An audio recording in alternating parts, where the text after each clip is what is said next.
Ces vies petites, ces vies étriquées, si bien décrites par Brel dans la chanson Les vieux ne bougent plus, leurs gestes ont trop de rides. Leur monde est trop petit, du lit à la fenêtre, puis du lit au fauteuil, et puis du lit au lit. Cette vie qui pourra peut-être bientôt être augmentée, voire remplacée. Est-ce plutôt la vie surélevée par l'intelligence artificielle, corrigée, rehaussée, perfectionnée, qui doit être notre véritable horizon? Et si cette vie, au fond, en sa fragilité, en sa blessure, était l'emblème même de la beauté, de l'amour qui se déploie? Et si c'était ce vase d'argile, ces fêlures qui laissaient le mieux passer la lumière qu'est notre Seigneur, si elle était vraiment le lieu du sacré? Avec les mots d'Hugo, on dirait, tant l'enfance a le reflet du temple, que la lumière, chose étrange, nous contemple. Toute la profondeur du ciel est dans cet œil, dans cette pureté sans trouble et sans orgueil, se révèle on ne sait quelle auguste présence. Et la vertu ne craint qu'un juge, l'innocence. Monseigneur, merci de votre présence et de nous éclairer sur ces sujets si beaux et si délicats et si contemporains. Merci beaucoup à vous. Ah, ça marche pas.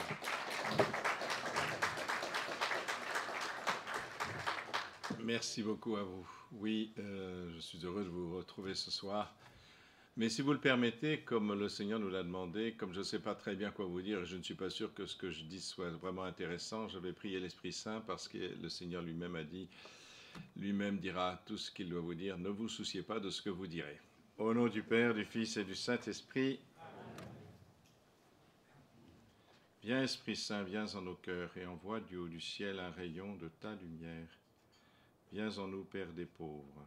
Viens éclairer nos intelligences afin que nous comprenions les paroles que tu nous as dites, Seigneur.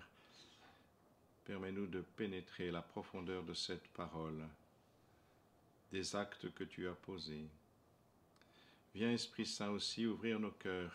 Apprends-nous à aimer comme notre Seigneur nous a aimés. Permets-nous chacun de recevoir ce que toi-même veux nous donner au travers des mots que nous utilisons. Amen. Bien, voilà, donc on m'a demandé, ce n'est pas moi qui ai choisi le thème, hein, c'est le thème de la vie, ça fait quelque temps qu'on me l'a demandé. Et alors ce qui est étonnant, c'est que depuis, je ne sais pas, vous devez avoir des accointances probables avec le pape, parce que le pape, depuis, m'a nommé à l'Académie pontificale pour la vie à Rome.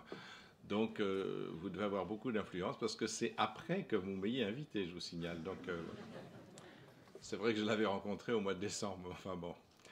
Voilà, donc je dois vous parler de la vie.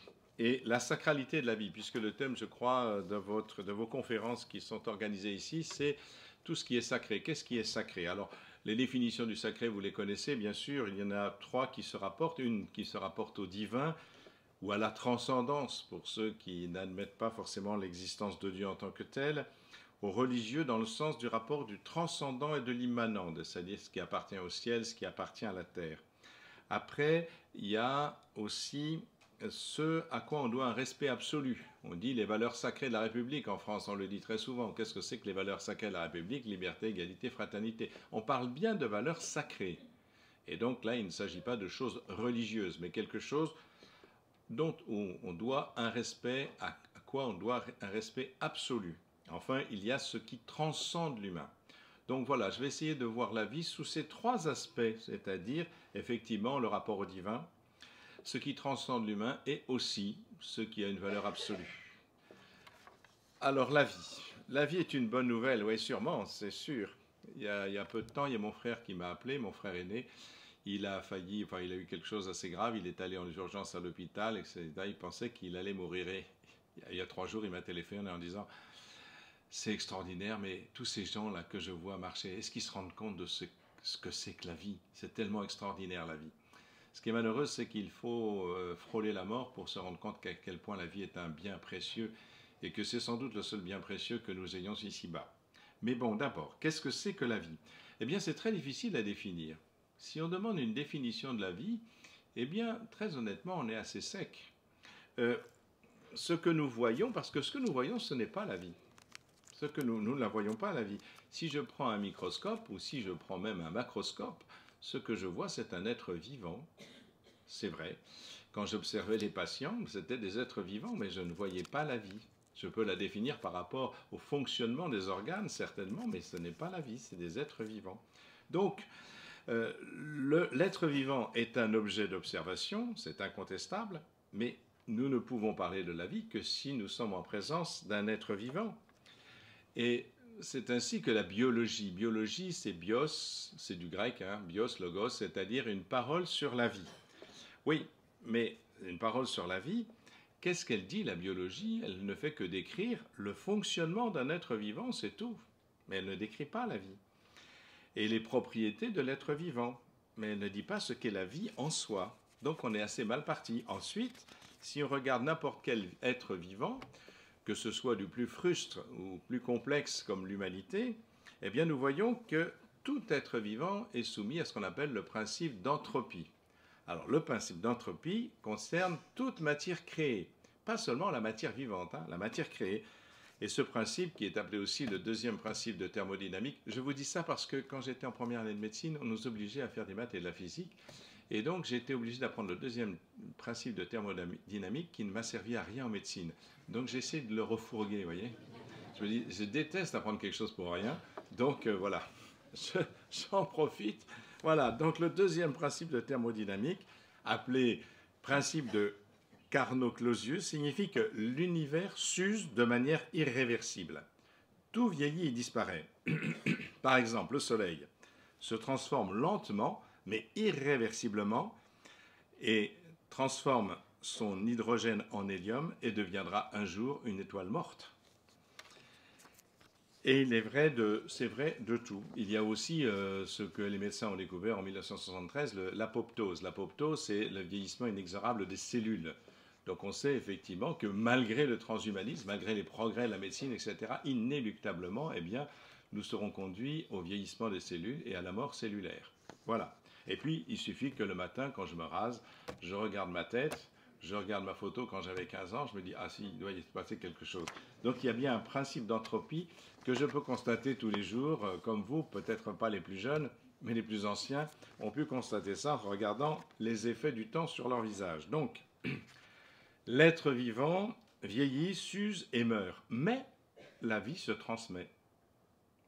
C'est assez étonnant, hein? Il y a un renouvellement constant et incessant déjà de la matière, qu'elle soit inerte ou organique. Cependant, le message de la vie est toujours premier et continue à se transmettre. On voit bien d'ailleurs que dans les espèces vivantes, qu'elles soient les plus frustes ou les plus compliquées, d'abord, tout est ordonné à la transmission de la vie. Et les êtres vivants, justement, sont prêts à risquer leur vie. On voit la remontée des saumons sur les rivières, etc. Ils sont prêts à risquer leur vie pour pouvoir transmettre la vie, c'est-à-dire la transmission de la vie est l'acte premier. Et la sexualité, une des finalités des sexualités, en tous les cas pour les animaux, c'est incontestable, c'est la transmission de la vie. Alors, donc la vie se transmet dans un être vivant, l'être vivant disparaît, mais la vie demeure en se transmettant. Donc la vie, en fait, c'est un message qui demeure parce qu'il se transmet. Alors aujourd'hui, on a avancé, on sait qu'il y a un codage génétique qui constitue effectivement la caractéristique propre de l'être vivant et que les ARN messagers, alors autrefois on disait que l'ADN c'était le tout, maintenant avec l'épigénétique on sait que ce n'est pas vrai, que l'ADN peut effectivement être signifié ou non en fonction des ARN messagers. Vous en avez entendu parler pour les vaccins contre le Covid, donc je ne vais pas revenir là-dessus. Ce n'est pas très intéressant pour la vie, le message de ce soir. Donc, mais vous aurez remarqué, en fait, que le message, justement, de la vie se complexifie au fur et à mesure de l'évolution et avec un surcroît d'intelligence. Alors, je vais vous dire, puisque je ne sais pas quoi vous dire sur la vie, ce qu'ont dit des gens intelligents. Je vais commencer par le 19e siècle. Le 19e siècle, Xavier Bichat, j'ai été à la faculté Bichat, donc je me dois quand même de parler de cet homme. Alors, Xavier Bichat écrivait en 1800 « La vie est l'ensemble des fonctions qui résistent à la mort ». C'est étonnant comme définition quand même. Définir la vie par rapport à la mort. La mort n'existe pas. La mort, c'est simplement une suppression de la vie. Elle n'existe pas en soi. S'il n'y a pas de vie, la mort n'existe pas. C'est drôle de définir la vie. Comment un scientifique de cette époque pouvait définir la vie à partir de ce qui résiste à la mort. Étonnant. Bon, enfin c'est comme ça. C'était sa première définition. Ça, c'est le 19e siècle. Alors, au 20e siècle, je prends Jacques Monod. Vous connaissez Jacques Monod, donc, qui, en 1970, disait que la vie est née du hasard. Bon. Et il disait, le monde n'est pas gros de la vie. Il dit ça dans Le hasard et la nécessité, dans un ouvrage qu'il a publié en 1970. Bien. Christian de Duve, un tout petit peu plus tard, disait que la vie est un processus chimique qui s'explique complètement par les propriétés des molécules qui constituent des êtres vivants. Cependant, il infirme cette affirmation de son confrère et pense que la vie devait obligatoirement naître dans les conditions qui ont présidé à sa naissance. Voilà. Donc ça, c'est la philosophie matérialiste. Rosine Chandbois parle d'évolution directionnelle. Qu'est-ce que c'est l'évolution directionnelle? C'est la même chose qu'un embryon.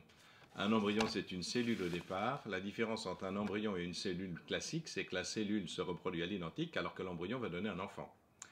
Donc, l'embryon contient un programme qui aboutit à l'enfant. Il est cet être humain qu'il sera plus tard, tout simplement.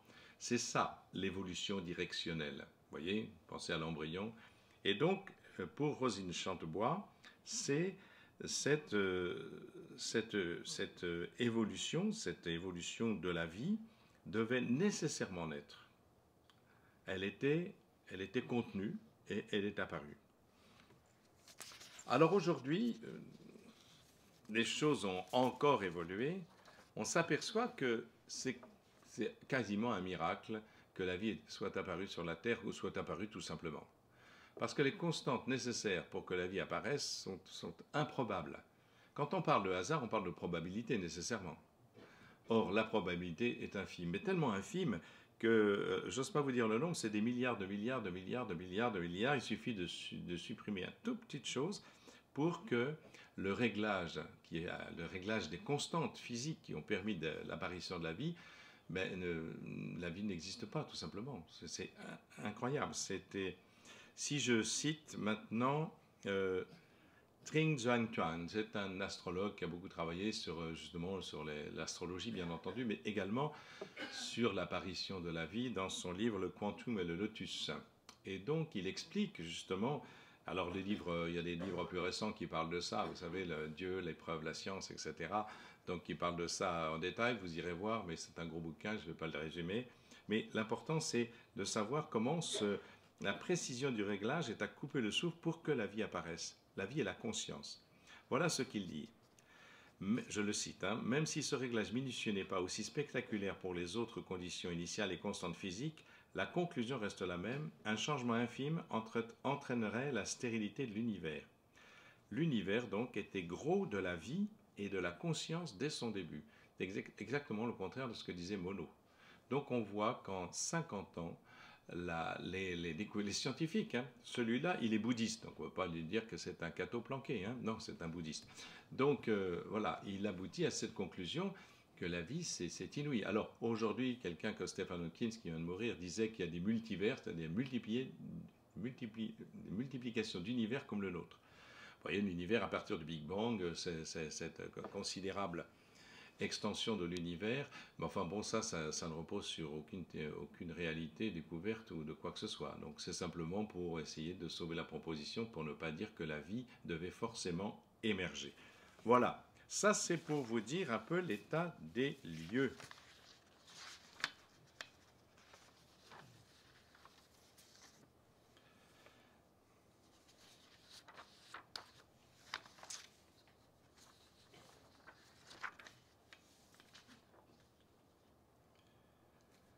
Alors, on voit bien donc dans la philosophie matérialiste, la question c'est est-ce que la vie tient seulement à la structure matérielle? Si dans votre jardin, vous voyez une petite souris près d'un arrosoir, Bon, quelle est la différence entre l'arrosoir et la souris? Ben, c'est que l'un n'a pas la vie, l'arrosoir, à l'autre que la souris la possède. Donc c'est assez facile à comprendre. Mais si vous considérez que les particules élémentaires, eh ben, la souris et l'arrosoir sont identiques. Si on passe au stade des macromolécules, la structure de la souris est plus complexe et plus ordonnée que celle de l'arrosoir. Et si on s'en tient aux seules structures de la matière, la différence entre l'inerte et le vivant tient seulement à l'information considérable qui habite ce dernier. Et donc, ce qui est intéressant, c'est de voir au fond que la vie, c'est une complexification d'un message. C'est un message, en fait. Et ça me rappelle quelque chose. Au commencement était le Verbe, et le Verbe était la vie des hommes. C'est drôle, hein, ça a été écrit il y a longtemps, ça. Mais peu à peu, on découvre la réalité même scientifique de ce prologue de l'Évangile selon saint Jean. Bon. Alors, si on passe au philosophe, Michel Henry, vous connaissez le philosophe de la phénoménologie. Alors, si vous ne le connaissez pas, y a-t-il une vérité? C'est un de ses livres, il en écrit plusieurs. Hein. Mais, répondant aux scientifiques qui réduisent la vie aux mécanismes chimiques qui caractérisent les vivants, c'est-à-dire au matérialisme, le philosophe Michel Henry dit « Dans la biologie, il n'y a pas de vie, il n'y a que des algorithmes. » Et c'est vrai d'ailleurs, les Grecs avaient sans doute pressenti ça parce que vous savez, il y a deux mots en grec pour parler de la vie. Il y a bios, ce qu'on a utilisé pour la biologie, c'est-à-dire la constatation du fonctionnement des vivants, et puis zoé. Et zoé recouvre une réalité plus profonde que la simple observation du fonctionnement de la matière, et même de la matière organique. Donc voilà. Alors, on est coincé pour la vie entre deux visions. Une vision mécaniciste, si vous voulez, donc qui réduit la vie à son fonctionnement cellulaire, et une vision spiritualiste qui pourrait réduire la vie uniquement à l'expression spécifique de l'intelligence et de la liberté en l'extrayant de sa réalité corporelle. On a ça avec Platon. Vous savez, Platon disait déjà cela, c'est-à-dire que pour lui, le corps est complètement négligeable. C'est l'âme qui est tombée dans le corps, mais c'est l'âme qui est la partie noble de l'homme et qui constitue la vie. Sachant que âme vient du latin cette fois anima, c'est-à-dire c'est le principe de vie tout simplement, ce qu'on appelle l'âme en général. Alors bien sûr il y a des réalités différentes en fonction, mais en France on utilise le mot âme qui traduit le mot latin anima. Anima qui anime, c'est le principe de vie tout simplement. Et c'est pour cela que les philosophes grecs qui reprenaient ces théories disaient que tout être vivant a une âme. C'est comme ça qu'il y a une âme dans les plantes, une âme dans les animaux, une âme dans l'homme, c'est-à-dire une âme végétative qui est propre aux plantes, une âme sensitive qui est propre aux animaux, et une âme, et c'est ça, et là c'est les catégories d'Aristote cette fois, c'est pas Platon qui sépare l'âme et le corps. L'âme c'est la partie noble, le corps c'est totalement négligeable, à rejeter. Et Aristote, lui, définit justement l'âme des animaux, enfin de tout être vivant, c'est ce qui est le principe de vie tout simplement, et que l'homme a un principe de vie particulier puisqu'il est doté d'intelligence et de liberté. Et c'est à cause de cette intelligence, cette capacité d'extraire l'intelligible du sensible. Excusez-moi de donner des définitions philosophiques, c'est extraire l'intelligible du sensible, c'est-à-dire ce que nous sentons, nous sommes capables d'en tirer une définition précise, l'intelligible du sensible. Voilà. Et donc une âme intellective, une âme aussi de la liberté, la capacité de poser un choix, ce qu'on appelle le discernement, si vous voulez.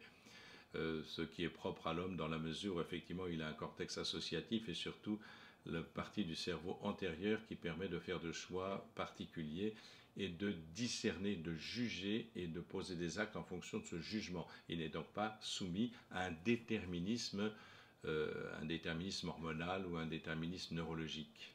Pas complètement tout au moins, pas complètement. Un peu quand même, on le sait, mais pas complètement. Voilà, donc Ça va, vous n'avez pas trop mal à la tête? Parce que j'avais préparé des aspirines quand même au cas où. Hein, bon, mais il fallait bien que j'en passe par là parce qu'on m'a parlé de la vie. Donc il faut. Qu'est-ce qu'on entend par la vie, étant donné qu'il y a tellement de choses qui peuvent être comprises. Donc, alors, l'autre attitude, c'est de réduire simplement à la spiritualité, comme Platon, c'est-à-dire l'âme, ou bien le matérialisme, c'est-à-dire les scientifiques du 19e siècle et du 20e siècle, en gros. Hein. Donc, mais force est de constater quand même qu'il y a quelque chose de particulier qui n'existe que chez l'homme. Même l'Homo sapiens, et même le Néandertal, je crois bien, enterraient ses morts, par exemple, les uns avec de la nourriture, d'autres en mettant de l'ocre rouge sur le corps pour montrer que le sang circule, c'est-à-dire que la vie continue. Et l'aliment qui était donné avec le mort quand il était enterré, c'est simplement pour signifier pour le grand voyage. Et donc l'homme a toujours pensé qu'il y avait une vie après la mort et que la vie n'était pas seulement l'expression organique qui est manifestée par notre vie dans notre corps. Et donc c'est quelque chose qui a toujours existé dans toutes les civilisations. Il n'y a que récemment qu'on dit il n'y a rien, c'est tout, il n'y a que de la matière et la matière disparaît et donc nous mourrons, point, c'est tout, il n'y a plus rien. Voilà, donc c'est assez récent. C'est assez récent, mais est-ce que c'est valable? Donc l'Homo sapiens donc croit à son éternité. Il entretient avec la vie un rapport particulier, mais ça c'est l'homme en général qui permet de penser la vie tout en l'éprouvant. On ne peut pas observer la vie stricto sensu, mais on éprouve la vie. Comme je le disais à propos de mon frère, il a éprouvé la vie, il s'est rendu compte de ce que c'était de vivre. Et c'est ça, la vie s'éprouve, mais ne s'observe pas en tant que telle. Ce qui s'observe, c'est le fonctionnement d'un être vivant avec toutes les propriétés de l'être vivant. Alors, si maintenant, le risque, donc, c'est le risque, mais c'est ce que j'ai dit au départ, de distinguer la vie et le vivant entre l'énergie vitale qui habite l'homme, et dont l'homme a conscience, et la matière corporelle qui permet l'apparition de la vie, l'émergence de la vie. Et donc c'est sans doute de cela qu'est née sa certitude d'une existence après la mort. Maintenant, voyons justement, puisque la dissociation entre la vie et le vivant est quelque chose de propre à l'homme, voyons la vie comme le vivant, parlons du vivant comme l'expression de la vie. Nous constatons que la vie nous est accessible que dans des vivants. Bon, si vous recherchez des traces de la vie dans le passé, sur la Terre ou dans des planètes éloignées, qu'est-ce que vous recherchez? Des fossiles.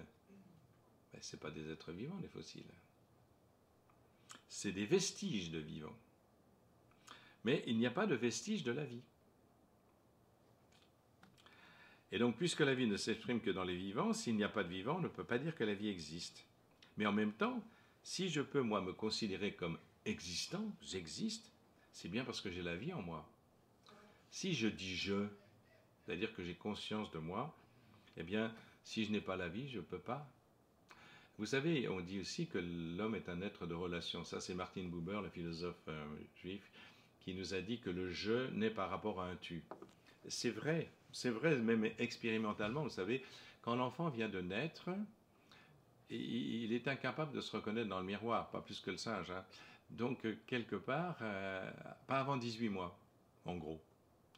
Alors qu'en revanche, il a bien conscience de lui-même quand sa maman le regarde. Autrement dit, le je et le tu, la conscience de soi, le je, naît par rapport à un tu, à un autre. Et donc, ce qui veut dire que l'homme est un être fondamentalement un être de relation. La conscience de soi de l'enfant va naître dans le regard que sa maman pose sur lui. Si c'est un regard d'amour, eh bien, il s'aimera lui-même. Et ça, c'est des expériences qu'on fait simplement en pédiatrie. Hein.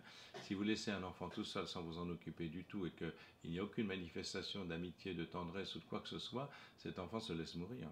Donc, il y a bien quelque chose de fondamental par rapport à cela. L'homme est un être de relation, prend conscience de soi et de sa vie, donc de le fait qu'il existe, que dans une relation. Je dis ça, vous verrez tout à l'heure quand j'aborderai la question de la Bible, bien sûr, mais pour l'instant, on n'en est pas là. On en reste au côté matériel, puisque...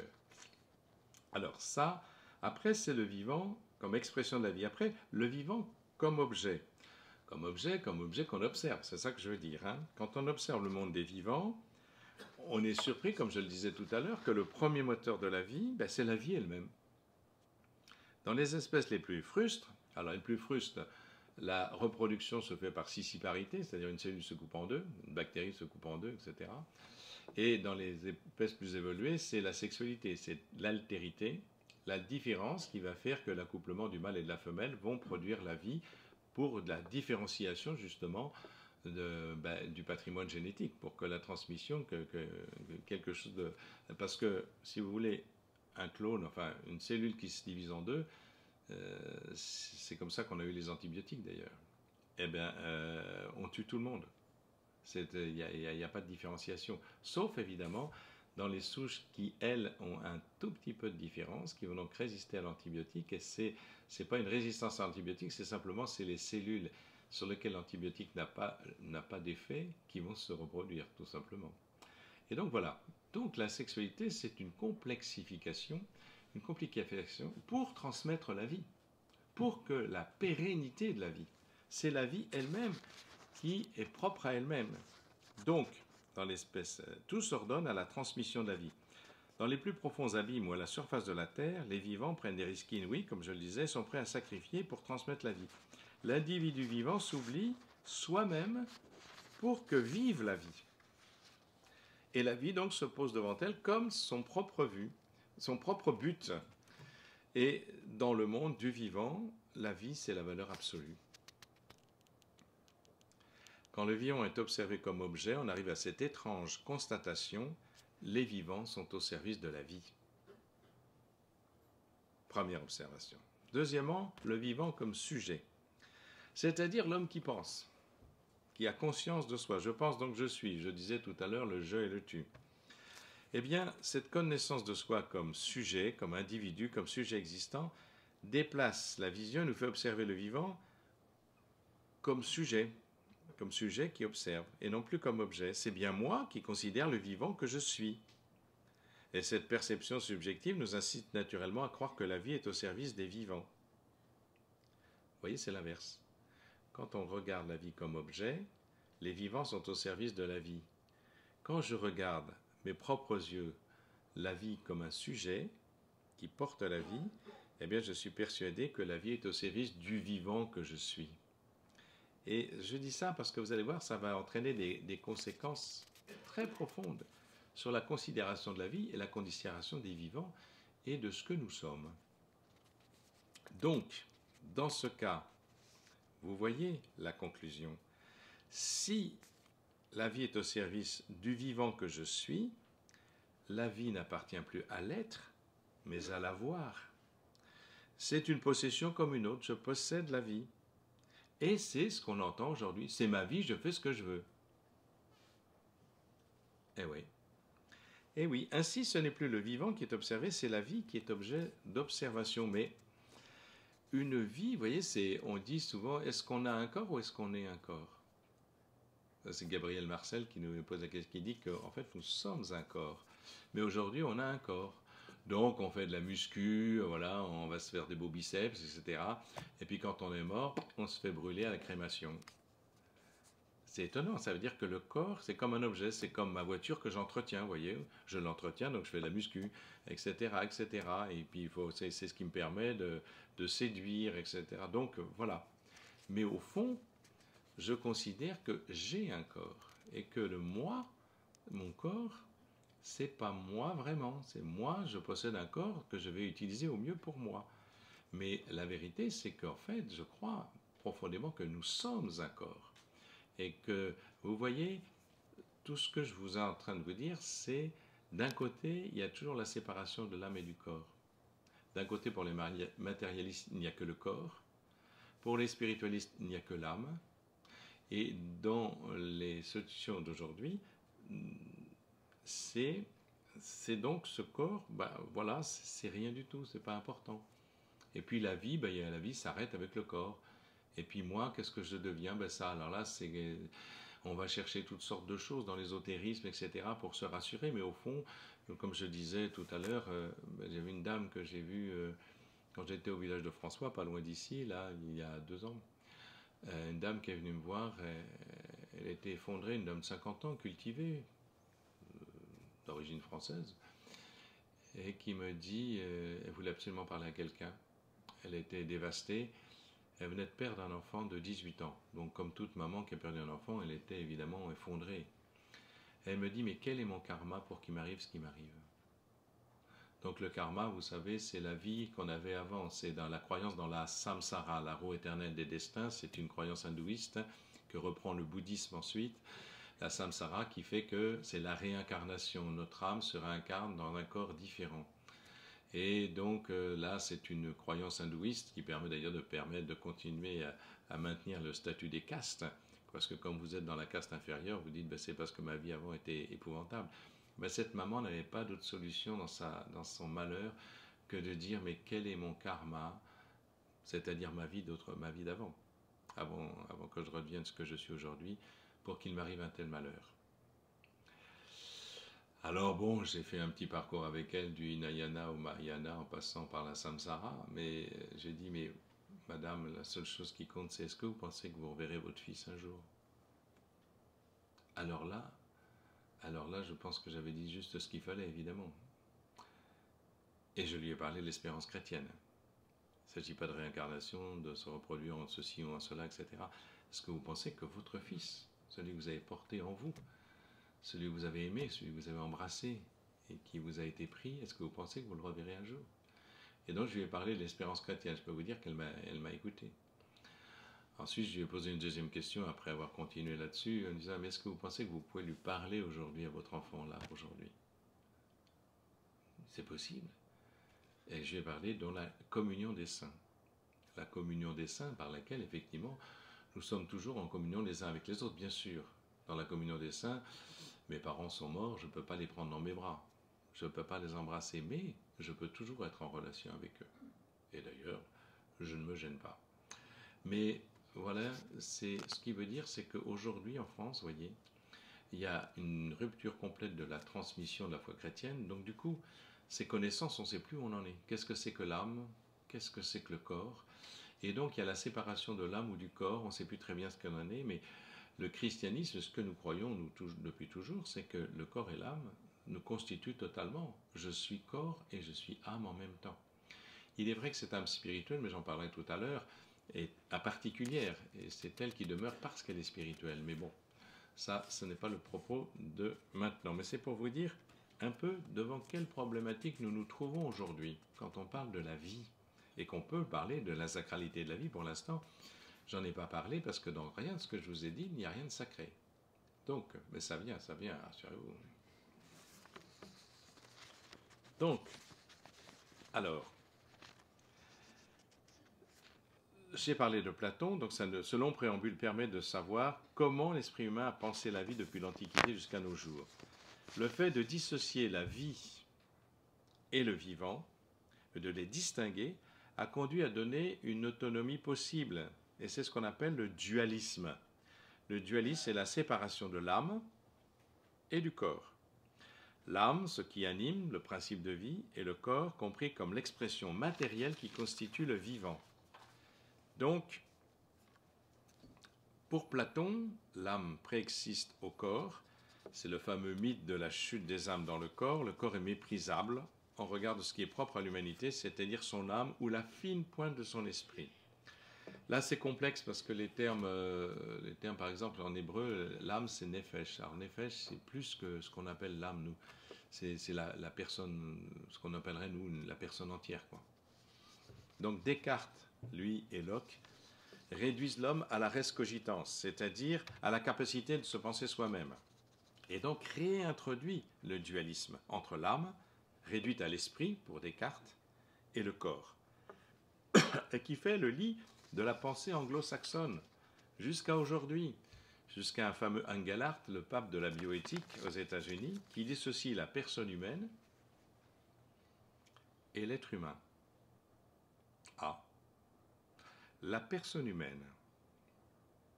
La personne humaine, pour lui, est la seule revêtue de dignité, c'est-à-dire parce qu'elle a conscience de soi, parce que justement, elle pense.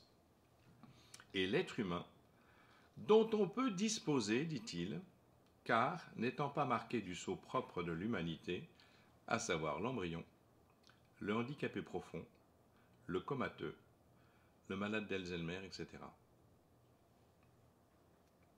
Et il y avait même Crick, vous savez, Watson et Crick, les découvertes de l'ADN, qui disait que pour qu'un enfant naisse, il faudrait qu'il ait toutes ses facultés, sinon il ne peut pas être considéré comme un humain. Et donc vous voyez, ça a des conséquences très importantes, tout ce que je vous raconte. Ce qui permet de justifier tout ce qu'on peut voir aujourd'hui. C'est-à-dire un embryon c'est rien. On parle l'embryon, c'est un être humain. Un être humain. C'est un être, oui, c'est sûr, parce qu'il existe. Humain, certainement, puisque effectivement, la maman ne va pas accoucher d'un rhinocéros ou d'un ver de terre. Donc elle accouchera d'un humain. Donc il est humain, puisqu'il en a toutes les caractéristiques et le génome. On parle d'un être humain, mais on ne parle jamais de personne. Vous savez, ça a été une grosse question au moment justement des lois sur l'avortement en 1975. C'était en 84 en fait qu'on a discuté de la personnalité de l'embryon. Puisque l'embryon ne peut pas penser, alors ça c'est la common law chez les Anglais. Parce que si vous voulez, pour parler de personne, il faut comprendre le droit de chaque pays. Chez les Romains, par exemple, le droit distingue la personne et la chose.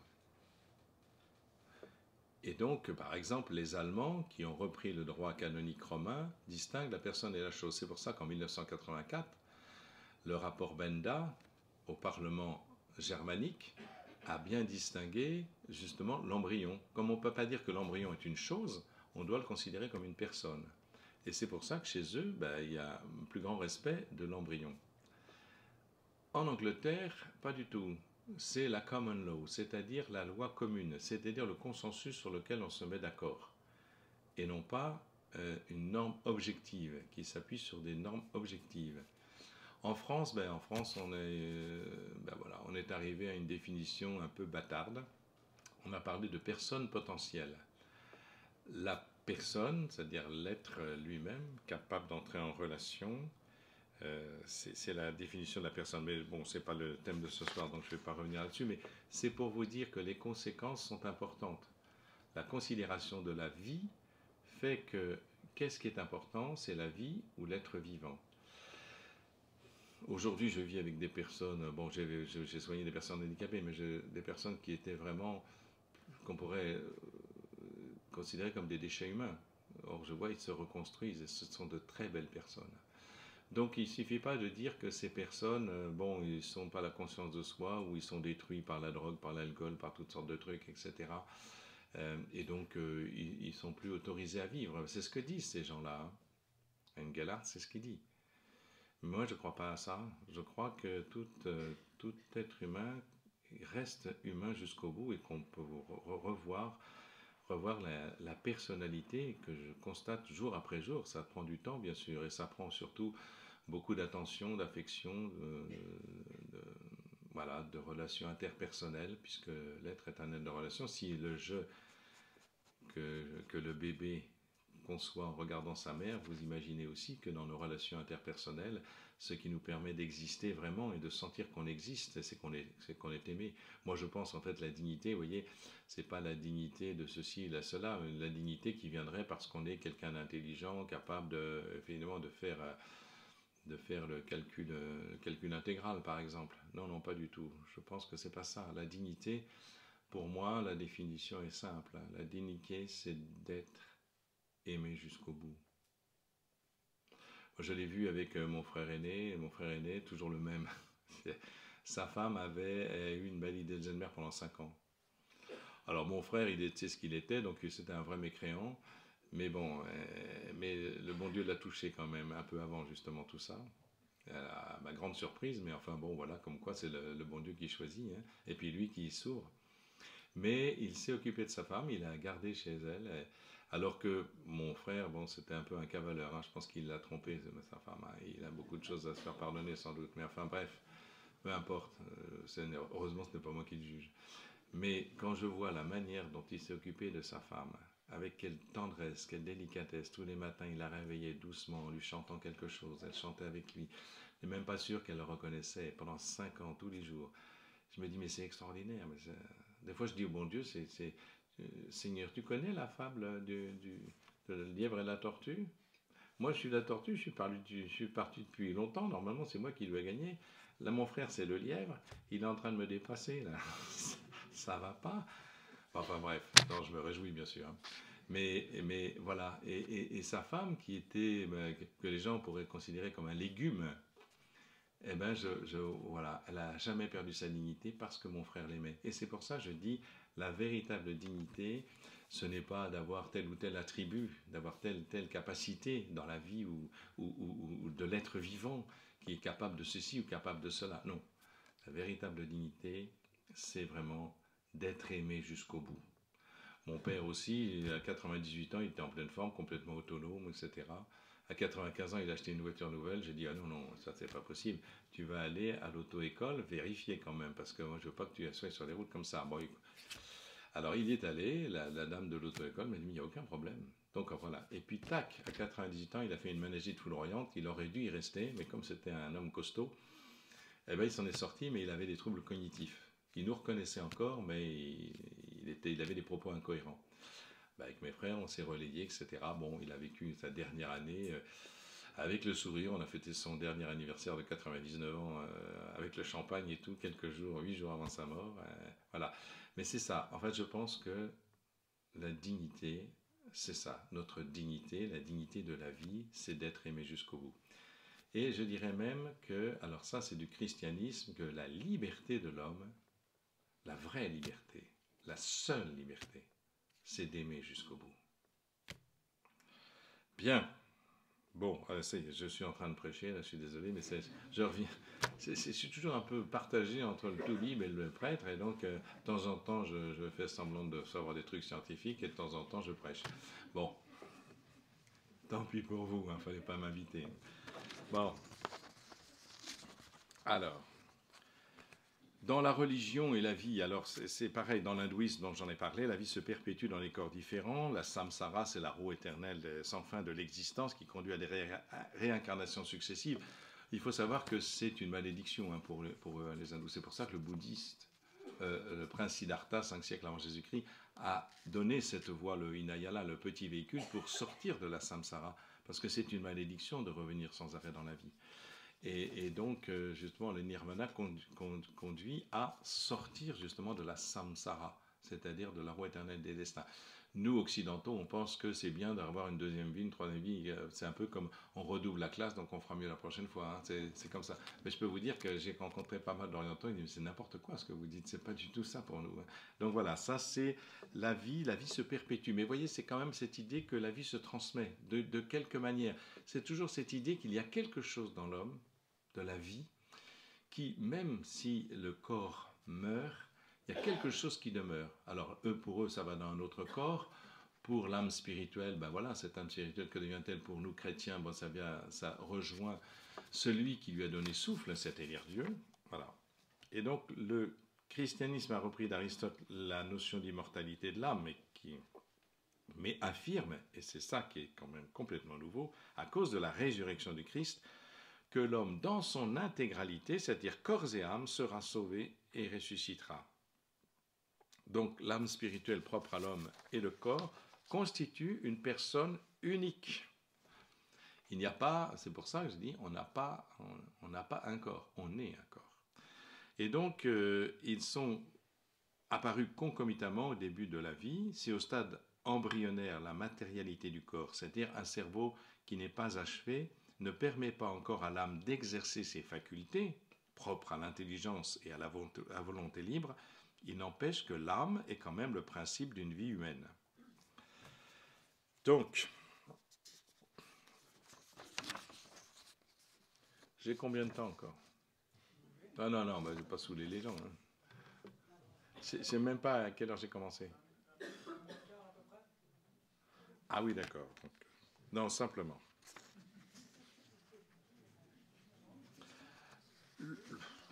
Le fait de parler de la valeur absolue de la vie, vous voyez, c'est on arrive à introduire des normes, comme je le disais avec Engelhardt, c'est-à-dire il faut qu'une vie soit vécue, il faut qu'une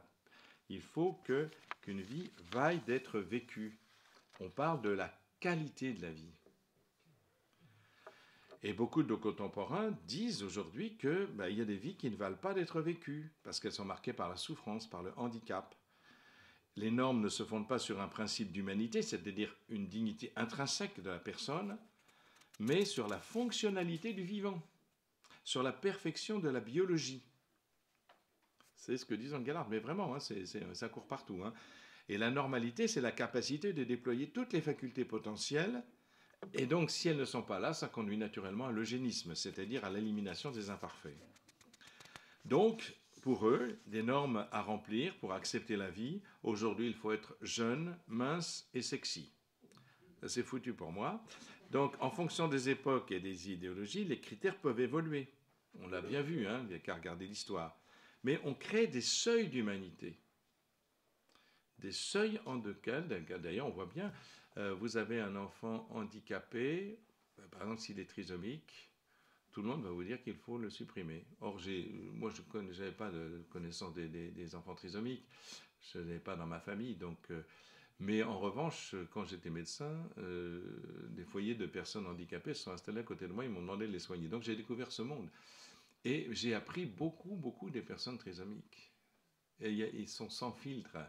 Ils sont sans filtre, ils aiment la vie, ils ont la joie, ils sont des êtres de relation formidables. Hein, et on ne peut pas tricher avec eux. Avec vous, je peux vous raconter n'importe quoi parce que vous êtes intelligent. Donc je peux faire semblant et ça va marcher. Avec eux, non. Ils savent tout de suite si vous les aimez ou si vous ne les aimez pas. Et vous pouvez faire les grimaces que vous voulez, sourire, etc. On ne triche pas. On ne peut pas tricher avec eux. On peut tricher qu'avec des gens intelligents. Donc je pense que ces personnes ont quelque chose à nous apporter. Et voilà. Donc, et puis l'année dernière, j'ai eu une assistante. Une assistante qui s'appelle Charlotte, qui a 35 ans, et elle est tétraplégique de naissance. C'est-à-dire qu'elle est paralysée des bras et des jambes. Elle était mon assistante. Elle était incroyablement efficace. Elle me prenait mes billets d'avion, etc. Enfin, incroyable. Mais alors, quand on est avec une personne comme ça, on se dit, on ne va pas se plaindre. Hein. Elle avait une force, une joie. Elle a créé une entreprise. Et là, elle m'a laissé parce qu'elle crée une autre entreprise. Elle dit, mon Seigneur, je n'aurai pas le temps de m'occuper de vous. Incroyable. Elle est en fauteuil électrique tout le temps, mais elle a une vitalité, une force, mais avec une personne comme ça, on n'a pas envie. Ah, il fait moche aujourd'hui. Ah, il pleut. On est comme ça, nous. Hein. Non, mais elle, non, c'est incroyable. Ces gens-là nous apprennent la vie, mais vraiment. Alors bon, on peut les supprimer parce qu'on pense que, mais une vitalité, une énergie. J'en connais une autre, Marie-Caroline, avec qui j'ai fait des émissions de radio aussi, Marie-Caroline Schur. C'est pareil, mais ces gens-là, c'est incroyable. Et on pourrait dire, oh là là, quelle vie épouvantable, etc. Il vaut mieux pas qu'elle vive pas, quoi. Il vaut mieux qu'elle vive pas.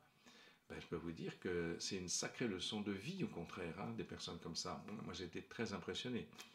Et je pense que si Dieu permet qu'il y ait des personnes qui aient ça, c'est peut-être pour nous apprendre, nous, à aimer la vie, à regarder la vie, à éprouver la vie, à habiter notre vie, parce qu'on n'habite pas, on est toujours à côté.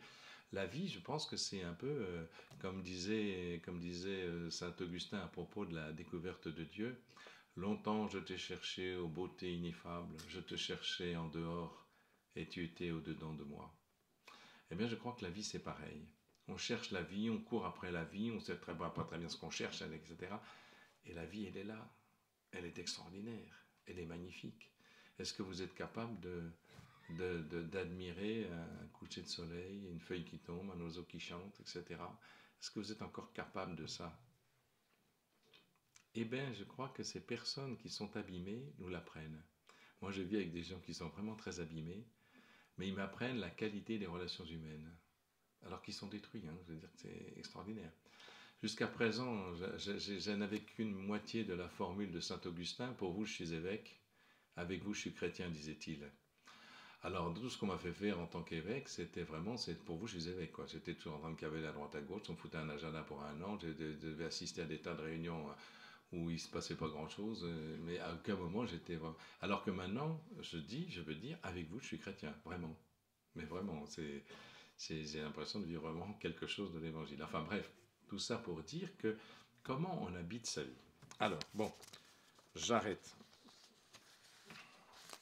Je vais sauter. Hein. Si, pas le temps. Alors, on va passer à la Bible quand même, parce que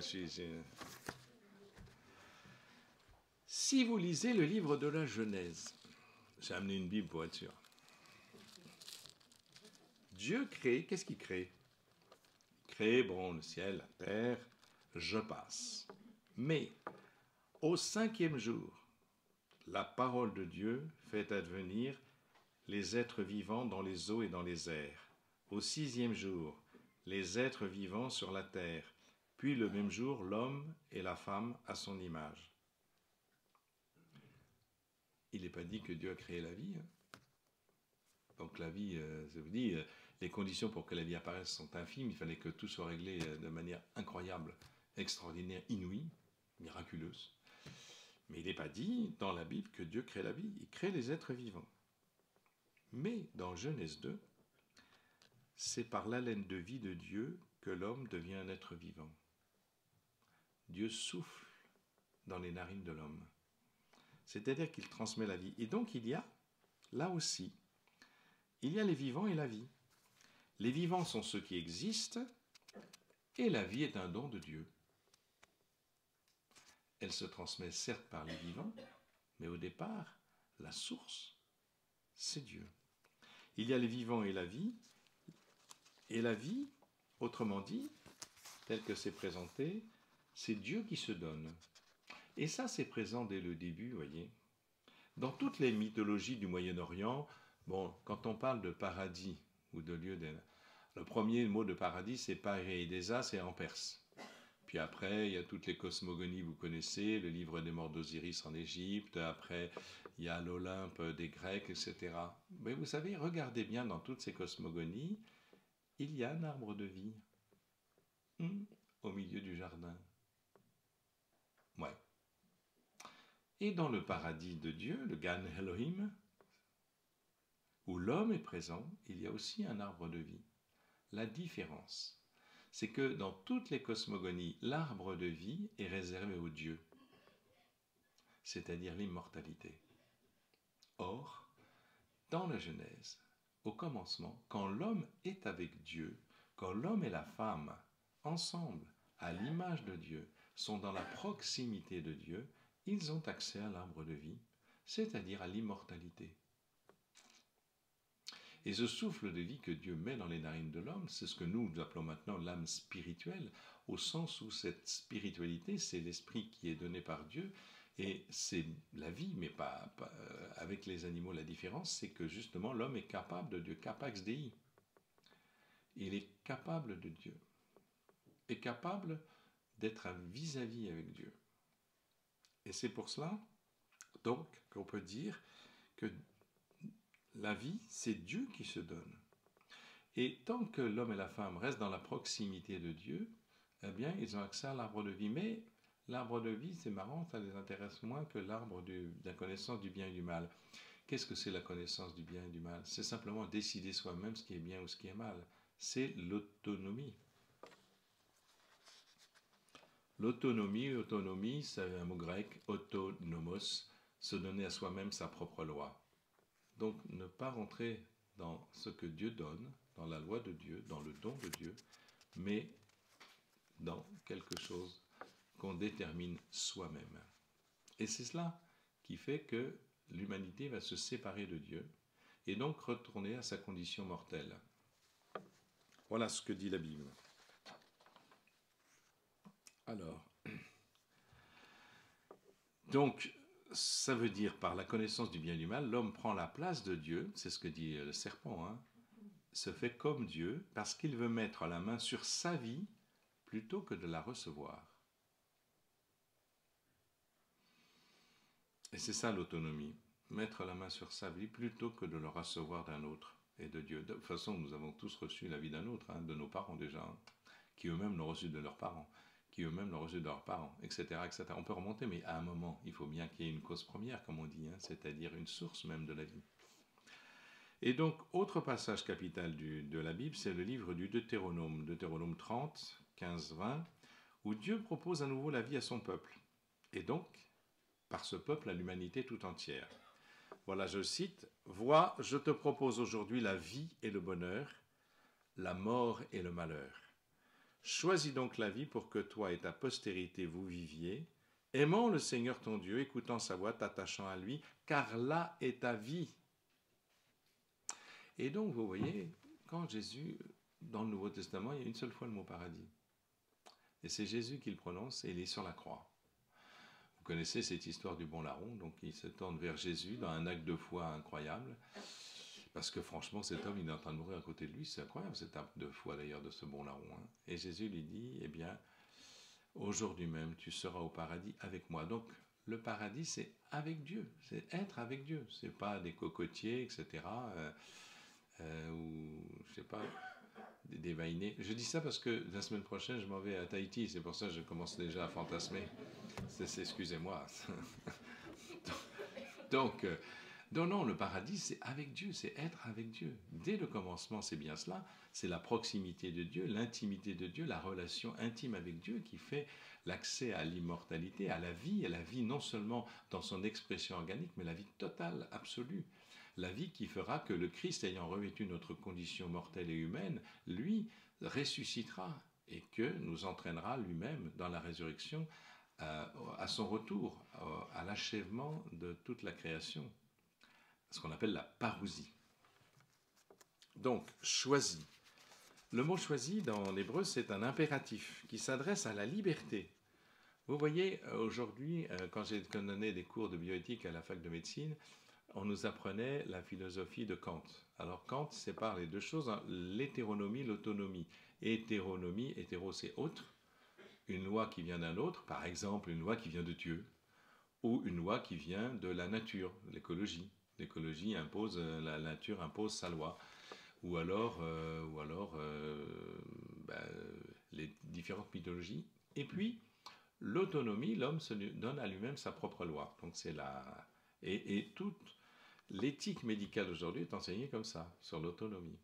Mais l'Église a parlé d'autre chose. Elle a parlé, c'est intéressant, de théonomie participée. C'est Veritatis Splendor, du pape Jean-Paul II. Théonomie participée, ça veut dire théos, Dieu, nomie, c'est la loi qui vient de Dieu, mais participer, c'est-à-dire qui s'adresse à la liberté de l'homme et auquel l'homme doit répondre. C'est d'ailleurs ce qui est écrit ici. Je te propose aujourd'hui le bonheur, la vie et le bonheur, la mort et le malheur. Choisis la vie. C'est un impératif, mais qui s'adresse à une liberté. Il faut que l'homme réponde. Il a la capacité justement de répondre, parce que la liberté est la condition nécessaire de l'amour. S'il n'y a pas de liberté, il ne peut pas y avoir d'amour. Si notre vocation, c'est d'aimer comme le Christ, si fondamentalement, même la prière, c'est d'entrer en relation. Nous sommes des êtres de relation, mais la relation fondamentale, quand nous prions, nous entrons avec la relation suprême, puisque Dieu est unique mais pas solitaire. Il est Père, Fils et Saint-Esprit, c'est-à-dire qu'il est unique dans sa divinité. Il n'y a qu'un seul Dieu, mais en ce Dieu, puisqu'il est amour, il n'est pas solitaire. On ne se regarde pas le nombril. Donc, il y a forcément une relation fondatrice dans laquelle chacun se donne, puisqu'il n'y a pas de plus grand amour que de donner sa vie, dit le Christ. Voilà, le Père et le Fils sont dans une relation d'amour, et cette relation d'amour est tellement subsistante, consistante, qu'elle est une personne divine, l'Esprit Saint. Et donc, c'est une relation d'amour, et donc, fondamentalement, c'est dans cette relation que nous nous introduisons, et que nous devons nous introduire, non pas seulement au moment de la mort, mais dès maintenant. C'est bien ce qu'il nous a demandé par le Christ. Aimez-vous comme je vous ai aimé. C'est-à-dire, voilà, traduire ce qui est en Dieu. Et donc, il y a bien un acte libre. Si on veut aimer, il faut être libre.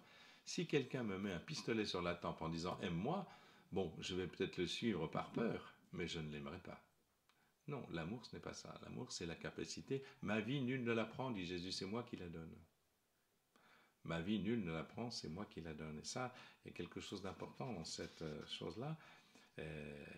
C'est bien lui qui la donne. Comme il a dit à Pierre, ne crois-tu pas que je pourrais appeler des légions d'anges quand Pierre sort son épée? Non, la question c'est que c'est un don, c'est le don justement, de la vie qui signifie le sommet de l'amour. Donc, déjà, la vie c'est Dieu, Dieu se donne à lui-même sa vie, c'est ce que le philosophe Michel Haré appelle la vie absolue. La vie absolue, c'est la vie que Dieu se donne à lui-même. Il est lui-même la vie, il est la source de la vie. Et d'ailleurs, le pseudo-Denis, l'Aréopagite, c'est-à-dire, c'est vieux, hein, c'est au début du christianisme. Cette vie divine, je le cite, est au-dessus de toute forme de vie, vivifie et conserve la vie. Toute forme de vie et tout mouvement vital procède de cette vie qui transcende toute vie et tout principe de vie. Aux hommes faits d'esprit et de matière, la vie avec un V majuscule donne la vie avec un V minuscule. La vie s'exprime, et nous avons vu sur Terre, elle se révèle dans un vivant. S'il n'y a pas de vivant, il n'y a pas de vie. Hein. Donc, Dieu s'exprime, lui, dans son logos, comme moi je suis en train de m'exprimer en vous parlant, mais seulement moi, il y a une dissociation entre la pensée, la parole et l'acte. Enfin, c'est possible d'ailleurs. Saint Paul dit, écoutez ce qu'ils disent, ne faites pas ce qu'ils font, etc. Alors qu'en Dieu, la pensée, la parole et l'acte sont une seule et même chose.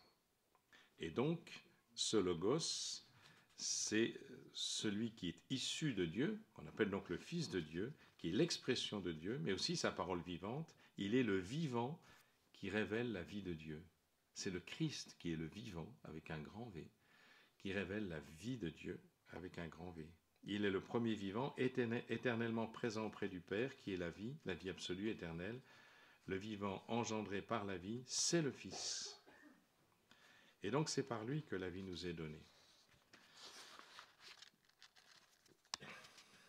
Et il le dit d'ailleurs, je suis venu pour qu'on ait la vie et qu'on l'ait en abondance. Je parlais tout à l'heure de qualité de vie, ce qui permet que dissocier les choses. C'est-à-dire que, vous voyez, on ne parle jamais de quantité de vie, à part la durée de la vie. Non, mais ce n'est pas ça. La quantité de vie. Jésus parle de vie surabondante. C'est-à-dire que c'est bien plus important que l'expression organique de notre vie. Nous connaissons la vie au travers de son expression organique. Or, ce que le Christ est venu nous apporter, c'est justement la source même de cette vie qui se déploie dans notre corps organique, mais qui vient de Dieu et qui retourne à Dieu. C'est ça la vie en abondance que le Christ est venu nous apporter. Elle ne peut se réaliser que dans un acte suprême d'amour que le Christ opère sur la croix et auquel nous participons. Et donc, la Bible révèle ce que l'observation naturaliste avait permis de voir, la vie et la valeur absolue. Et donc, on retombe sur la sacralité, car la vie, c'est Dieu. Cette vie ne s'exprime que dans l'amour, puisque en Dieu, comme je l'ai dit, la distinction des personnes dans la relation est uniquement définie par le don plénier qu'est l'amour. Voilà, donc l'amour est la seule réponse véritablement humaine à l'épanouissement du sujet vivant et donc à son bonheur. Une perfection instrumentale, pour utile qu'elle soit, ne suffit pas et n'est pas nécessaire à la venue de la vie. Vous voyez, je réfléchissais à ça quand j'étais médecin. On dit, des fois, on sauve des vies. Est-ce que vraiment on sauve des vies?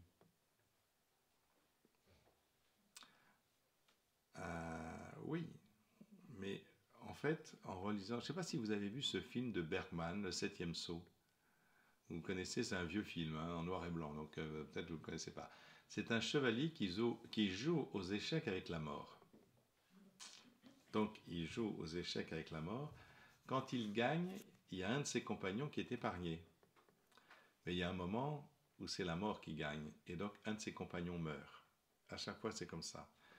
Et je me suis dit, au fond, nous médecins, c'est ce qu'on fait. On joue aux échecs contre la mort et on gagne quelquefois. On arrive à épargner des vies, à reculer l'échéance. Mais on recule l'échéance. On sait bien qu'un jour ou l'autre, de toute façon, la mort va l'emporter. Et que quelque part, on est un peu aussi ceux qui jouent aux échecs avec la mort. Alors, c'est bien, il le faut. Hein. Mais au bout du compte, c'est bien la mort qui va l'emporter. Aujourd'hui, comme prêtre, je joue aux échecs avec la mort et à tous les coups, je gagne. Il n'y a pas photo. Vous n'êtes pas convaincu. Vous avez tort. Bon.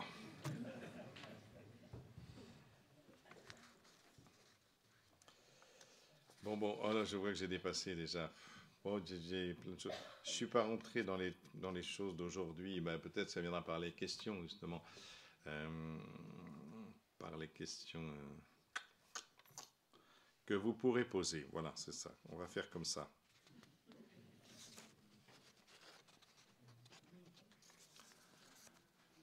Donc, à propos de la sacralité, donc la vie,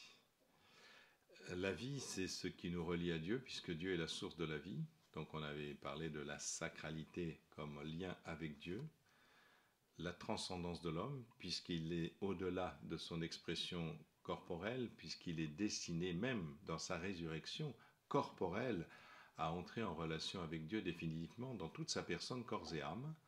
Et enfin, la vie est la valeur absolue et sacrée, puisqu'elle est ce lieu de la rencontre avec Dieu, bien sûr, mais aussi la rencontre avec chacun d'entre nous qui nous permet justement d'exister et de nous reconnaître nous-mêmes dans cette relation. Voilà, donc j'ai essayé de répondre aux 3 questions de la sacralité. Maintenant, à vous. Pas trop dur les questions.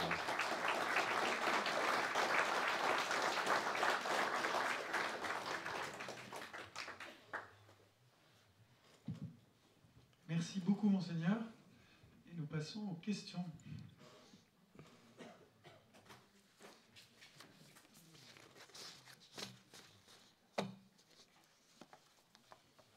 Toujours difficile la première. Ouais. C'est surtout la réponse qui est difficile.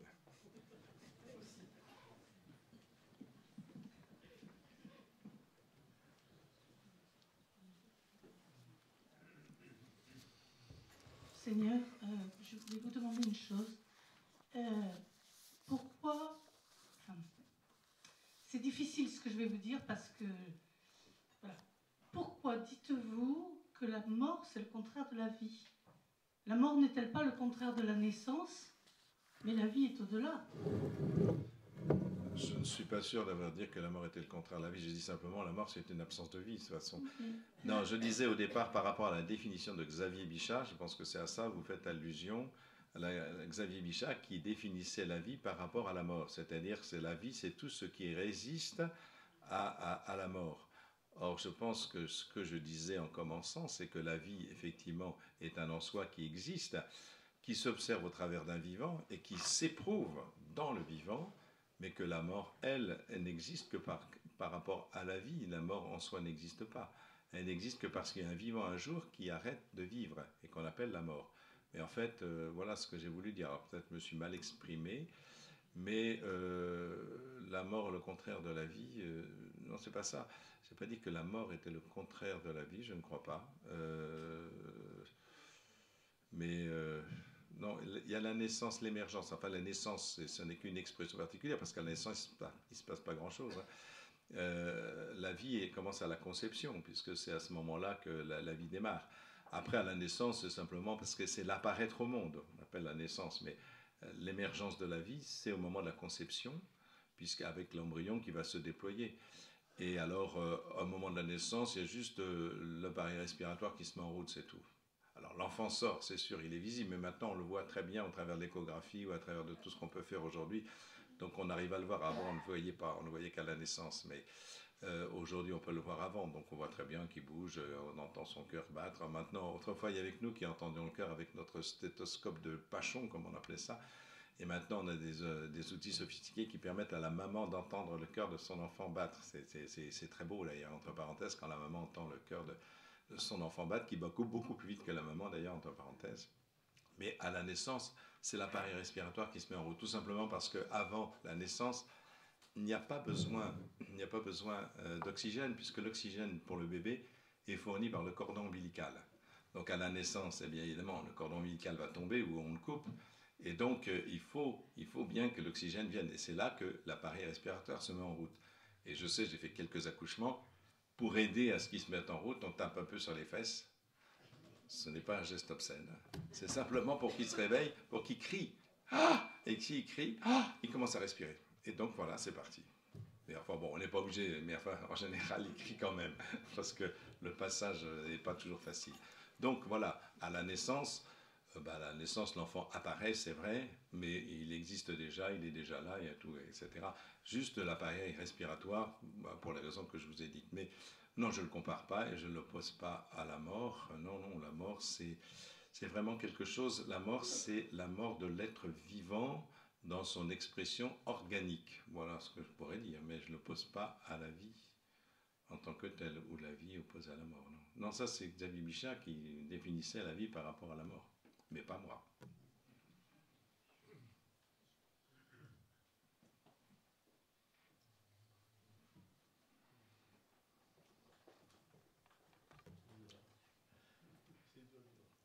Bonjour. Donc en fait, ça serait pour savoir comment vous pouvez expliquer que Jésus guérisse des personnes qui vont mourir plus tard. Ah, c'est sans doute un effet de sa grâce, mais sans doute la même raison pour laquelle je soignais les gens. Je savais que je les soignais alors que je savais qu'ils allaient mourir plus tard. Donc c'est un effet, quand je vois quelqu'un souffrir, bien, ben, je pense que c'est normal. Enfin, pourquoi je suis devenu médecin, j'en sais rien. J'ai pas de médecin dans ma famille, simplement. Je me rappelle quand j'étais petit, j'aimais pas voir les gens que j'aime souffrir. Et donc ça m'est venu dans la tête bêtement. J'ai dit, bah, je serais médecin, comme ça je pourrais soulager les gens qui souffrent, hein, c'est tout. Hein. Je pense que c'est plus un effet de la compassion. D'un côté, Jésus savait qu'ils allaient mourir. Par exemple, pourquoi il ressuscite Lazare alors que Lazare meurt après? Donc il était mort une fois, il était vraiment mort, puisque vous savez, la différence sur la mort, il y a la mort clinique des médecins, c'est-à-dire qui s'est défini de différentes manières, l'arrêt respiratoire, puis après maintenant c'est l'arrêt cardiaque, maintenant c'est l'électroencéphalogramme plat, qui se voit par exemple sur une mydriase, les deux pupilles sont dilatées, aréactives, c'est-à-dire qu'elles ne réagissent plus à la lumière. Ça montre que c'est... Alors, on n'a pas toujours un électroencéphalogramme sous la main. Donc ça, c'est les critères de la mort clinique. Mais entre la mort clinique et la mort biologique, c'est l'irréversibilité. Il y a un espace. Heureusement, d'ailleurs, c'est ce qui nous permet de faire la réanimation, entre parenthèses. Hein. Et donc, dans ce lieu, c'est pour ça qu'on voit les EMI, là, les fameuses expériences de mort imminente. Parce qu'ils ne sont pas morts, mais en fait, ils sont en mort clinique. Ce que la médecine appelle clinique, c'était l'arrêt cardiaque et cérébral. Mais pour Lazare, non. Marthe dit, il sent déjà. Or, un des critères, le critère essentiel de la mort biologique, c'est la putréfaction, qui commence justement dans les... Enfin, je ne vais pas vous donner les détails parce que ça va vous couper l'appétit.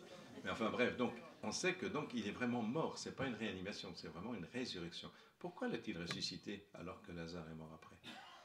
Ben, il a ressuscité parce que ben, il redonne vie à Lazare, parce qu'il est son ami, il les rend à ses sœurs qui sont effondrées. Il l'a fait aussi pour une petite fille, il l'a fait aussi pour un garçon, la veuve de Naïm.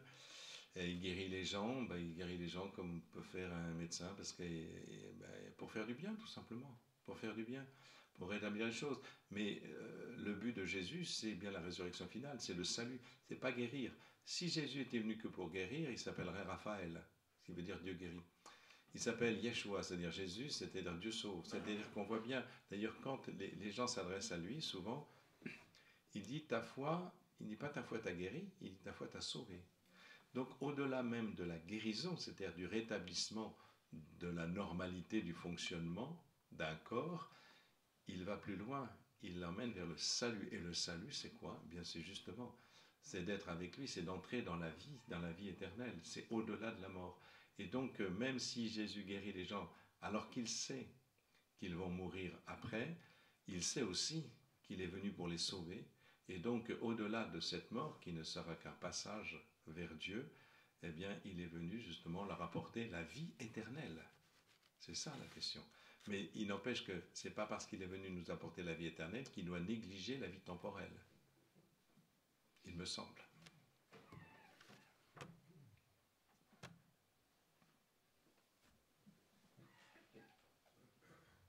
Bon, moi j'ai plein de questions, sinon. Vous avez parlé d'émerveillement. J'ai envie de vous dire comment rallumer les étoiles, comme disait l'autre, ou comment aider notre monde à se réenchanter un petit peu, notamment en regardant la vie et en s'émerveillant sur la vie. Et puis nous aussi, nous-mêmes, comment nous réenchanter, comment apprendre à mieux nous émerveiller devant ce mystère. Malheureusement, je citais le cas de mon frère parce qu'il est passé pas loin de la mort et que c'est à ce moment-là qu'on se rend compte de la valeur extraordinaire de la vie. Hein. C'est triste d'être obligé d'en passer par là. Mais je pense que dans des relations toutes simples, vous voyez, en ce moment, ce que je vis, c'est complètement nul. Hein. Je vis avec des gens, comme je vous disais, qui sortent de prison, de la rue, etc. Mais en fait, on vit comme dans une famille, on fait la vaisselle ensemble, on mange ensemble, on chante ensemble, etc. Et c'est vrai que c'est cette simplicité, on chante tout le temps. Enfin, Quand les gens viennent chez nous, ils disent qu'est-ce qu'il y a comme joie, mais alors qu'il n'y a rien, il y a rien, c'est infime, quoi. C'est pas un gros truc, c'est pas spectaculaire.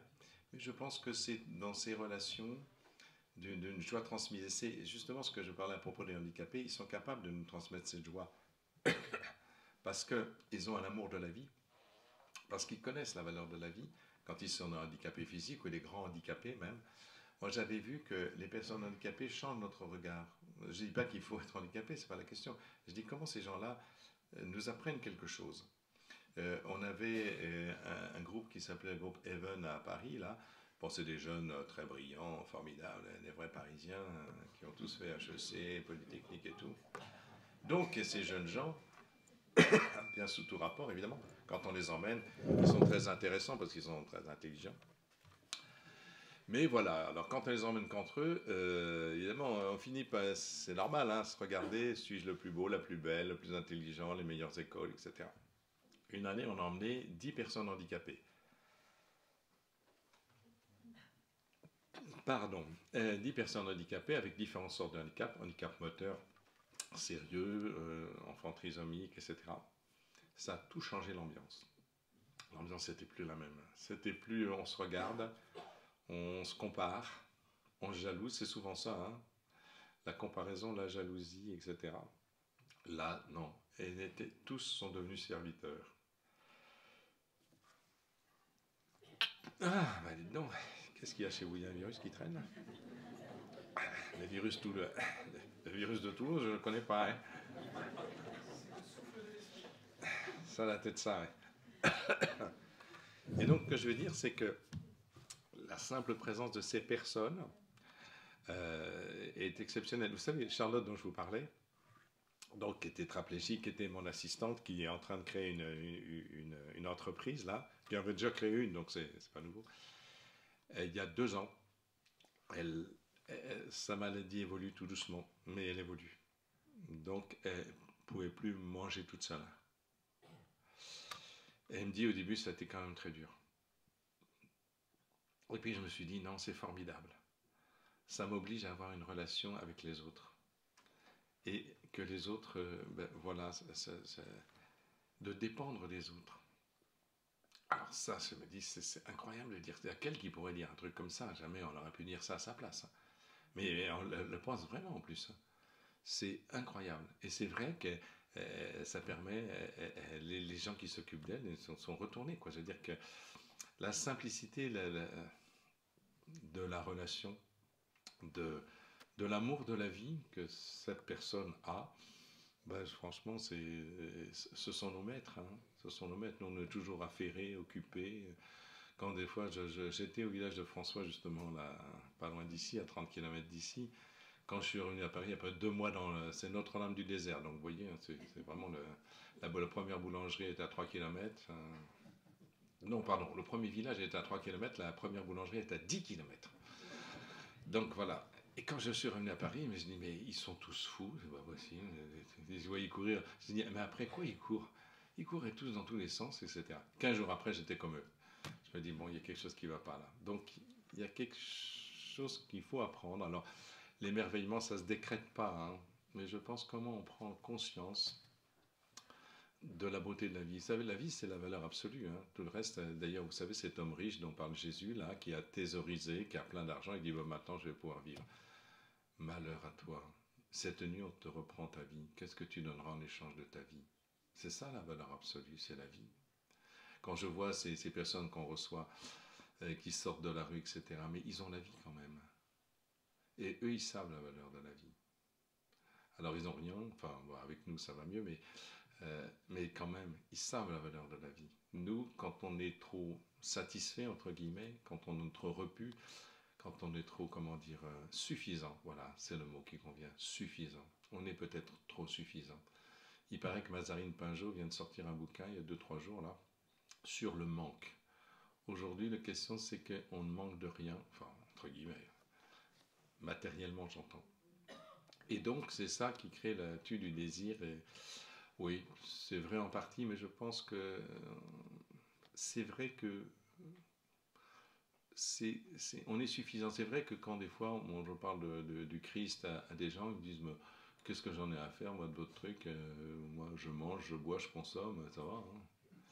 Donc, entre guillemets, on a besoin de rien. Or, c'est pas tout à fait vrai parce que c'est vrai qu'ils n'ont besoin de rien matériellement, mais je vois qu'il y a quand même une grande souffrance. Je l'ai vu quand j'étais médecin, je le vois quand je suis prêtre, quand je fais des prières de guérison. Là, j'étais à Nantes la semaine dernière pour faire une prière de guérison. Il y a plein de gens qui viennent, qui peut-être ne manquent de rien sur le plan matériel, mais ont une vraie souffrance qui tient sans doute justement à la médiocrité de nos relations interpersonnelles ici-bas. On est quand même dans un individualisme forcené, et c'est chacun pour soi, chacun chez soi, quoi, en gros. Le village de ma mère, c'est un trou, hein, c'est 400 habitants. Elle me disait, bah, elle est morte ma mère, elle est née en 1913, donc vous voyez, ça fait quand même un moment. Et ben, elle me disait que dans son village, il y avait du théâtre, il y avait, etc. Il y avait de la vie, quoi. Vous retournez aujourd'hui, c'est mort, mort, mort, mort. Bah oui. Alors, il n'y a pas que la télé qui a fait comme chacun chez soi ou chacun pour soi, mais il y a quand même, je crois, une grande souffrance justement du fait, non pas d'une absence matérielle, d'un manque matériel, mais d'une absence de relations vraies. Ce que je suis en train de vivre en ce moment avec ces gens-là, c'est vraiment trouver des relations profondes et vraies, sans artifice. Toutes simples, c'est vraiment tout simple, c'est vraiment pas sophistiqué, il n'y a pas de choses extraordinaires. Mais je crois qu'il y a peut-être ça qui manque le plus, c'est ça qui nous permet de retrouver l'enthousiasme qu'on n'a peut-être plus aujourd'hui. On a beaucoup de choses, c'est vrai, on peut vivre bien, mais peut-être, vous savez que le Bouddha avait dit, le prince Siddhartha, donc, qui s'appelle le Bouddha, qu'on a appelé le Bouddha, c'est-à-dire l'éveillé, avait dit il avait dit que la souffrance est universelle. Et il avait cherché le remède de la souffrance universelle. Donc il a fait comme un médecin un constat, la souffrance est universelle. Deux, il recherche l'étiologie, c'est-à-dire la cause. Il dit que la cause, c'est le désir. Et donc, tout le chemin du Hinayana, du petit véhicule qu'il a mis en place, c'était justement abolir le désir en soi. Et donc, pour ne plus éprouver de désir, pour ne plus éprouver de souffrance, il faut abolir le désir, c'est-à-dire y compris les affects. Et donc, le nirvana, c'est pas le paradis, hein, c'est simplement l'abolition des affects. Et je pense que c'est exactement le contraire du christianisme. Le christianisme dit que non, nous sommes des êtres de désir, mais nos désirs sont insuffisants. Nous cherchons des choses subalternes. Or, la chose qui est à rechercher, c'est le désir absolu, c'est le désir de Dieu, et donc le désir de l'amour, et la capacité d'entrer non pas seulement dans des relations sentimentales qui sont déjà très belles, mais d'une relation plus fondatrice de l'amour qui est capable de se donner. Comme je disais, de toute façon, la vraie liberté, c'est d'aimer jusqu'au bout, et la vraie dignité, c'est d'être aimé jusqu'au bout. Et je pense que c'est cela notre vocation. Et tant que nous n'avons pas abouti à ça, notre désir sera insatisfait. Il y a une sorte d'incomplétude. L'incomplétude, c'est ce qu'on découvre en science. Vous savez, il y a un théorème d'incomplétude de Gödel en mathématiques qui montre que, en fait, il y a des réalités matérielles que mathématiquement, on ne pourra pas démontrer. Et ça s'appelle le théorème d'incomplétude. Donc ça veut dire qu'on pensait que la mathématique était une science exacte qui pourrait tout définir le matériel, mais en fait, non. Théorème d'incomplétude. Et puis en plus, ça s'est rajouté au théorème d'incertitude d'Eisenberg, qui, là, c'est en physique. Donc les scientifiques sont beaucoup plus modestes. En prenant le train à Toulouse, j'ai voyagé avec deux jeunes femmes, qui étaient là, puis en discutant, elles avaient vu que j'étais prête, donc on a commencé à discuter. Elle me dit, mais en fait, on ne peut pas croire en Dieu avec la science quand même. J'ai dit, mais oui, la science du 19e siècle, certainement, oui. Simon de Laplace disait à Napoléon qui l'interrogeait sur Dieu, Simon de Laplace, le grand scientifique, disait, Dieu est une hypothèse dont on peut se passer. Je viens de recevoir un livre d'un savant américain qui a écrit Dieu, l'hypothèse est de retour. Oui, parce que en fait, c'est vrai qu'avant la physique quantique, etc., on pensait que tout était accessible et que Dieu, effectivement, était une chose inutile. Aujourd'hui, en tous les cas, les scientifiques ne disent rien d'autre, mais ils sont surtout beaucoup plus modestes, beaucoup plus modestes. Entre l'incertitude et l'incomplétude, eh bien, je crois que c'est vrai aussi dans nos relations. Il y a une sorte d'incomplétude. On est toujours insatisfait. Insatisfait parce que nos désirs, même si on a une belle maison, une belle voiture, etc., il y a toujours quelque chose d'un manque d'un manque. Et je pense que la réflexion, c'est mais qu'est-ce qui nous manque au juste? Mais je crois que c'est ça. Ce qui nous manque au juste, c'est retrouver la vie avec un grand V, la vie absolue, la vie, la source de la vie qui est en Dieu, justement, pour rentrer dans la vie. Et c'est là où se situe la sacralité. Ça va, ça va? Merci beaucoup. J'ai eu chaud.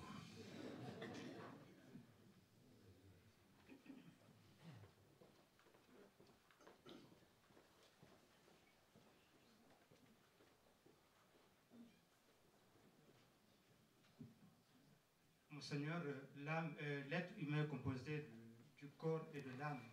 Et l'âme est la partie noble du corps. Il y a un débat scientifique qui dit que dans la tradition juive, pour les juifs, l'âme siège, c'est-à-dire que le siège de l'âme, c'est dans le sang. C'est dans le sang. Vous, en tant que médecin, quel est votre débat sur la localisation de l'âme? Est-ce que l'âme, le siège de l'âme, c'est dans le cerveau, dans le cœur ou dans le sang, en tant que médecin? Personnellement, je dirais nulle part dans tout cela. Parce que je vais vous dire, si je raisonnais comme ça, je ferais comme Claude Bernard. On est toujours au 19e siècle, hein, Claude Bernard, qui disait que je n'ai pas trouvé l'âme sous mon scalpel. Et donc pour lui, ça n'existe pas. Je n'ai pas trouvé l'âme sous mon scalpel, donc on ne trouvera jamais l'âme sous le scalpel. Ce que disent les Juifs, effectivement, c'est le sang qui est la vie. C'est pour ça l'interdit du sang, c'est parce que le sang est le signe de la vie. Quand le sang coule, c'est qu'il y a la vie, effectivement. Et donc, ils en fait le rapport. Mais l'âme n'est ni dans le sang, ni dans le cerveau. Ce qui est dans le cerveau, c'est l'esprit, effectivement, humain, cette capacité propre à l'homme. Mais on voit aujourd'hui, par exemple, je ne sais plus, c'est le cerveau intime par le professeur Jeannereau, qui est un neurologue de Lyon, qui montre justement que la pensée n'est pas réduite au fonctionnement du cerveau. Il y a des gens, c'est intéressant de relire ces livres de neurologie, parce que là aussi ça évolue. Autrefois, on voyait que la conscience, par exemple, quelqu'un comme Changeux, réduit toute la pensée humaine au fonctionnement du cerveau. Or, aujourd'hui, eh bien, c'est des choses assez mystérieuses qui apparaissent. On a recherché le lieu de la conscience, par exemple. Où se trouve la conscience? Dans quel endroit du cerveau se trouve-t-elle? On n'a pas trouvé. Alors certains, comme Stanislas Dehaene, par exemple, qui est à la Pitié-Salpêtrière, si je ne m'abuse, a dit que c'est l'ensemble du fonctionnement qui justifie la conscience. Mais ceci dit, il ne démontre rien du tout. Or, aujourd'hui, on sait que, par exemple, il y a des choses qui apparaissent alors que la personne, par exemple, a eu un accident vasculaire cérébral qui devrait l'empêcher d'avoir telle pensée. Et elle continue. Elle a perdu le langage, mais elle continue à penser. Et donc, voilà, c'est beaucoup plus complexe que ce qui apparaît. Et pour ce qui est de l'âme, c'est-à-dire le principe de vie, je ne le situerai nulle part, sinon dans la vie elle-même. C'est-à-dire que l'esprit, certes, dépend du cerveau, alors il faut voir encore dans les détails dont je vous parlais à l'instant. Le sang est le signe que la vie circule, ça c'est vrai, encore une fois, c'est l'organicité, etc. Mais je pense que l'âme, c'est autre chose, c'est le principe de vie. Moi, je pense que l'âme, c'est ce qui est insufflé par Dieu, justement, comme source de vie, et qui fait que la vie est là.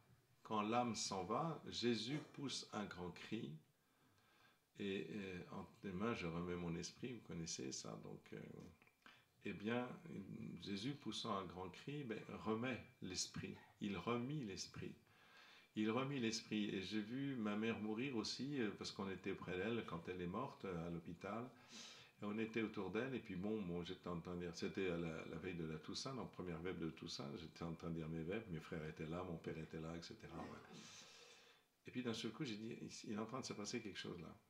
Et parce qu'un de mes frères a dit, on va partir maintenant, ça ne sert à rien qu'on reste. Et j'ai dit, non, attends, il est en train de se passer quelque chose. Je me suis approché, je me suis mis derrière ma mère, et elle a rendu son dernier soupir, comme on dit. Mais c'est vraiment une expiration. On dit que quelqu'un expire. Et c'est étonnant parce que, je sais ce que c'est expirer, hein, mais c'est vraiment comme quelque chose qui sortait d'elle. C'est extraordinaire. C'est comme ce souffle de Dieu que Dieu a mis dans les narines d'Adam, qui retourne à Dieu, j'ai l'impression. Alors, comment on pourrait dire c'est l'esprit, mais ce n'est pas l'esprit au sens d'esprit humain, vous voyez, c'est quelque chose justement de ce qui est donné par Dieu, qui est la source de la vie, qui retourne à la vie de Dieu. Le principe de vie de l'âme retourne à Dieu, mais n'est pas attaché organiquement à un corps organique, à quelque chose de particulier, que ce soit le sang, le cerveau, etc. Je crois vraiment que on est corps et âme, mais le principe de vie qui est insufflé par Dieu, la vie c'est Dieu, eh bien retourne à Dieu. Retourne à Dieu au moment de la mort corporelle, mais en attendant la résurrection quand même. Il ne faut jamais oublier que la mort corporelle, c'est en attente de la résurrection. Si le Christ est descendu aux enfers, c'est pas l'enfer. Hein. Il y a une différence entre le pluriel et le singulier. Le singulier, c'est le Dieu où n'est pas, donc Jésus n'a rien à faire là-dedans. Et le pluriel, c'est le Sheol, c'est-à-dire le séjour des morts, tout simplement. Il est descendu au séjour des morts. Comme il était attendu, vous savez, le Sheol, c'est un lieu où sont les morts, mais qui est un lieu un peu triste, etc., et où les gens vivent en attente. Enfin, c'est ça la croyance juive. Et donc l'attente, c'était justement que Dieu vienne les visiter, au travers justement de celui qui a accepté de prendre notre condition humaine pour aller jusque chercher les morts. Bon. Mais non, je ne situerai pas l'âme dans un quelconque organe, non. L'esprit, la capacité de penser, oui, bien sûr, ou les facultés cognitives, oui, bien sûr. Mais pas l'âme au sens principe de vie. Est-ce qu'on prend peut-être une dernière question, je ne sais pas. Ah, c'est vous qui commandez. Hein. Une question quelque part, c'est ça? Pas trop difficile, hein.